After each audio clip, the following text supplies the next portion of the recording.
Moderator. My name is Kristen Zane. I'm a member of the Wyandot Nation of Kansas. Gosh, my great-great-grandparents were removed with the Indian Removal Act and ended up eventually settling in Quindaro. And if you go to the overlook and look down, there's a succession of 3 foundations. And my great-great-grandparents, Ebenezer and Rebecca Zane, that was their hotel, the Wyandot House Hotel. So I have a strong connection to Quindaro.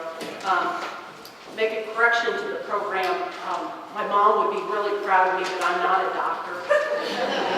Both my parents would be very proud, but I am an engineer, a licensed professional engineer, and I'm retired, so it's Emeritis. But I want to introduce the next panel of speakers, and I thought I'd give a little bit of the bio of them.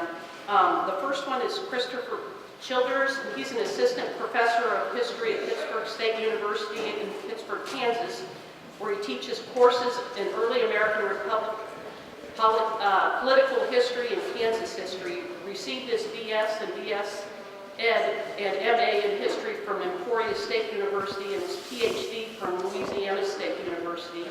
He's the author of Failure of Popular Sovereignty, Slavery, Manifest Destiny, and the Radicalization of Southern Politics.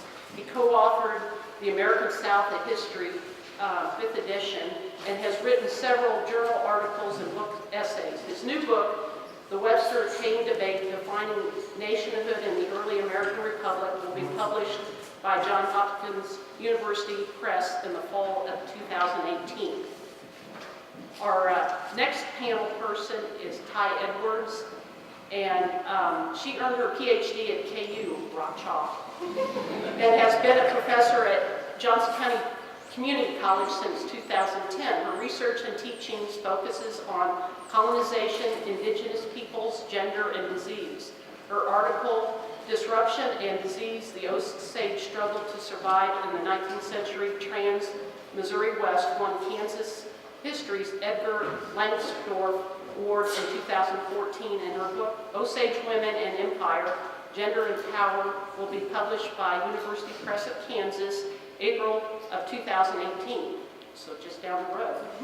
Since becoming the Kansas Studies Institute director last summer, Dr. Edwards has focused on digitizing KSI's intensive resources into a library database accessible to JUCO students, faculty, and the public.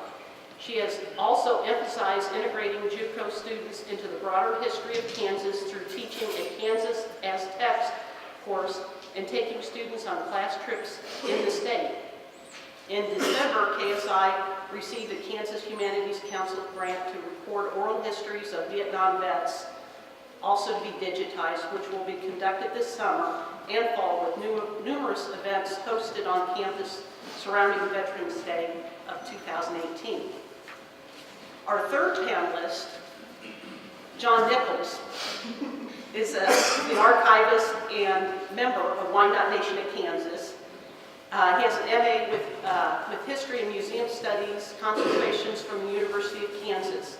He's a former curator, archivist, and interim director of Wyandot County Museum, living history interpreter for the Bleeding Kansas and Civil War periods, and past president of Blackjack Battlefield Trust and past secretary for Franklin County, Kansas Historical Society.